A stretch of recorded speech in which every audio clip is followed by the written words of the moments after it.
farzandim o'xshasin Rasulullohga, masjidda yayrasin o'g'lim ovozi, shayxlarni yig'latsin bulbul navosi, Rasulim davrini eslatsin zora, Nabiy Sayyidga bolam o'xshasin.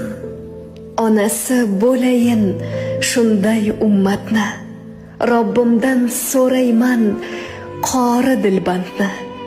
Muhammad Amin Ahmad farzandni, Amir al-Mu'minga bolam o'xshasin. Xulqi Qur'on bo'lsin va sunnatga xos, mo'min ummat bo'lsin nabiyimga mos.